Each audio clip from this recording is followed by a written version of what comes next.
Thank you, Mr. Chairman. Panelists, let me just go right down the line real fast. What percent of our atmosphere is CO2? Take your best guess. You don't have to be accurate. All down the line. Repeat that question. What percent of our atmosphere is CO2, carbon dioxide? Wild guess, it's okay. I'll bite 5%. 5? I'll just follow you then. We'll go 7. That's my favorite number. I'll see their 5 and suggest that we know that transportation causes 49% of CO2, so that's why we're all working on energy transition. All right. So what number do you think it is? 5. 5? How about you? I didn't hear you, Mr. Dreyer. 7. 7. Did you have one, Mr. Boyd? So we got a 5, 7, This Price is Right. 8. I'm gonna Okay. get the high end. All right. Well, I appreciate that, and I don't mean to put you on ice. I ask a lot of people that because all we hear is climate change, CO2, CO2. I heard a couple of you on the panel saying you're looking to change your vehicles to electric, even though we don't have the electric grid. And me as a farmer, I wouldn't be real happy about running out and replacing $300,000, $500,000, $1 million pieces of equipment because someone wants it to be electric. The answer is 0.04%. Not 1%, not a half of a percent. It's 0.04%, and it's gone up from 0.03 over the last couple decades.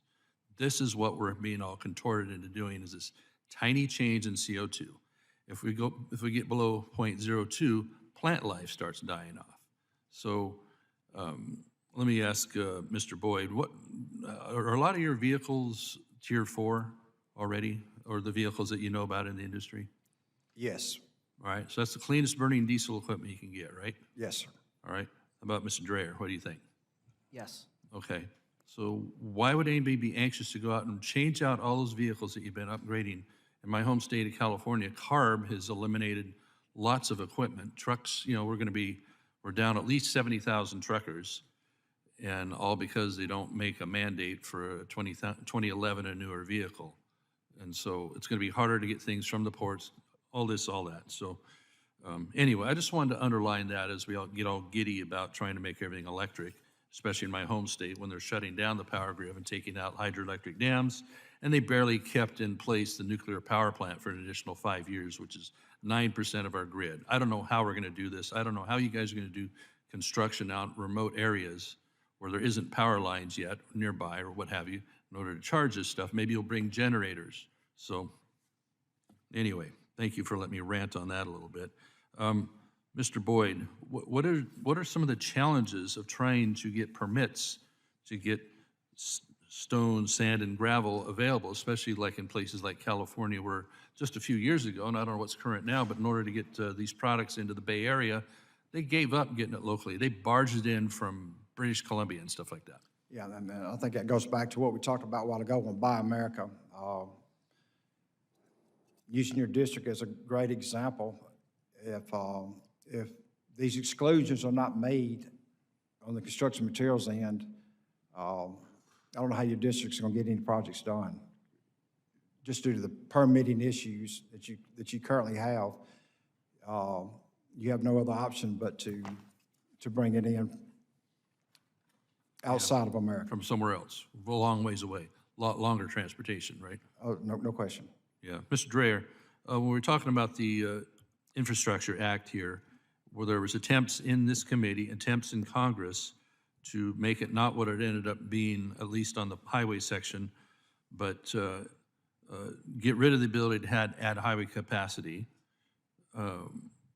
downgrading projects, and instead Secretary Buttigieg put in performance measurements to reduce CO2 and greenhouse gas from highway transportation. These are holding up projects. So this was supposed to be in a so-called Infrastructure Act that the president and Democrats pretty much did on their own in the last session. The House Republicans didn't have a lot of opportunity to help shape.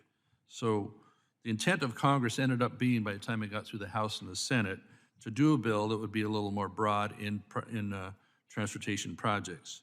So give me your interpretation of what we ended up with if we can't add lanes and we can't do the things that are actually going to upgrade infrastructure. You're going to have to go fast, sorry. I don't have any information on that question. No info? Okay. Well, again, like in my home state, they'll put out a new gas tax, for example, put that in place. And then by the time it gets passed, the voters have agreed to it. They pull the rug out from under them, it ends up going for bike paths, buying land and things like that, and it can't go for lane capacity expansion for infrastructure. They can barely keep the focus on fixing infrastructure we have, or certainly adding to it, like what real people want. So instead, we get high-speed rail, which is half of it's underwater in the Central Valley right now. Thank you, Mr. Chairman. I'll yield back. Chair now